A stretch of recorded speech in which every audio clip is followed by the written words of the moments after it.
أزمة أو ظروف من رام الله لنا. احنا بالشراكة مع مؤسسة مفتاح بين جمعية المرأة العاملة ومؤسسة مفتاح بننفذ ورشة عمل لرفع وعي المجتمع المدني لأهمية المشاركة وتفعيل المجتمع المدني بالرقابة على الموازنة والضريبة للهيئات المحلية. طبعا تأتي هذه ورشة العمل ضمن سلسلة من البرامج اللي بتنفذها مؤسسة مفتاح واللي بتنفذها أيضا جمعية المرأة العاملة لتفعيل المجتمع المدني حتى يكون هناك زيادة رقابة على أرض الواقع، زيادة تفعيل للنساء بالرقابة أيضا بالمشاركة السياسية.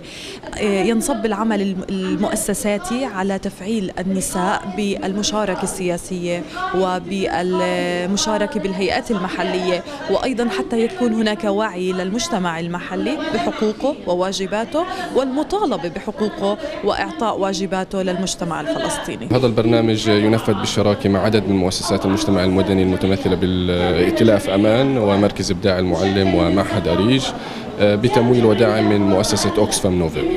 هاي الورشة جاءت استنادا لمسح سريع نفذته مفتاح في إطار هذا البرنامج. المسح استهدف المجتمعات المحلية في 10 مناطق في الضفة الغربية بهدف قياس مدى وعي وإدراك المواطنين بالقضايا اللي لها دخل بالرسوم بالضرائب، بمدى شراكة المواطنين في رسم السياسة المالية سواء على مستوى الهيئات المحلية أو على مستوى السياسة المالية العامة للدولة.